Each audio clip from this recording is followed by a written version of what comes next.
Hi, I'm Stephen Budden at Classic Typewriter. This is a stunning 1938 Smith Corona Sterling 2A, and this is the carriage release lever here. On the back there are the tabs are physical keys, and you move these keys around to set the tabs. This is the older style, so they have a little bracing mechanism in there. There is a paper support, not really needed, but you can bring that up if you want to kind of look at the page and see what you've written.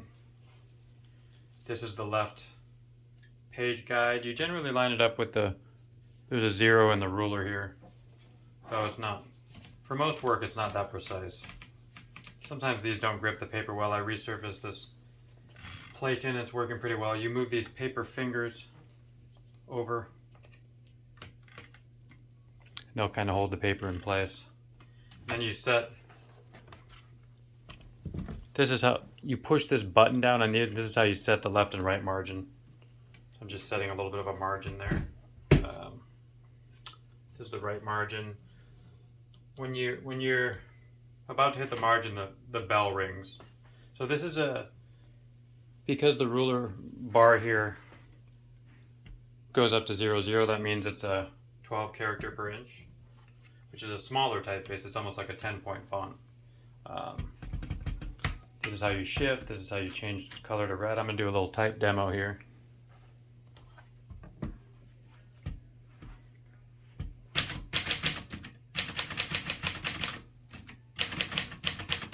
See, when you hit the end of the bell, you have to use the margin release.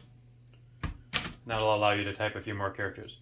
This little switch does double or single line spacing.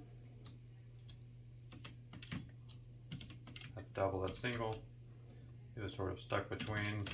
A lot of times you have it on single and you just hit it twice and it'll do 2. So I have that margin too far over.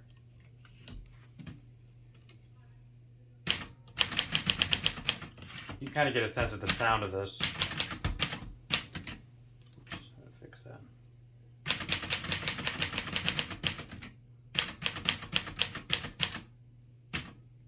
Again, margin release. And you see how this is sticking? That just sometimes takes a little bit of tweaking.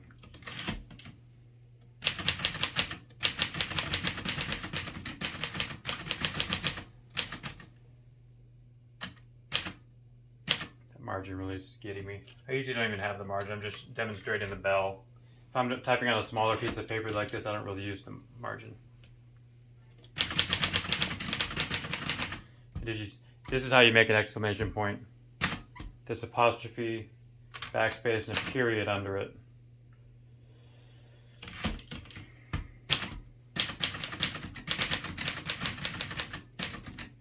And then this is going to switch it to red.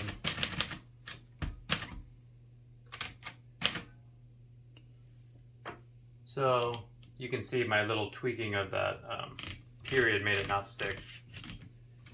So here we are. So you can imagine sending like a lovely little hand-typed note to someone. So much more real and tactile. This is handmade paper. And you see just the red's a nice touch. If you haven't used it for a while and the ribbon was a little loose, that will type correctly as you get going. You can see I've cleaned out all the type slugs pretty well, so that's where the period stuck, so that's off. But sometimes they're like the E's and the A's are filled in, especially the lowercase ones. So yeah, this is one of my favorite machines. There's a carriage lock on this side. It's a little switch. We'll lock it for shipping or whatever. That opens to see the ribbon. You never want to open it when that's there because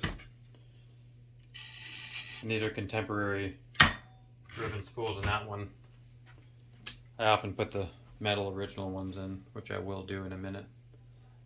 So this is a beautiful writing machine, again, 1938. The speed line, this doesn't change a lot through the years, through the next 12 or so years. That's the bottom there. You can just see all the beautiful engineering.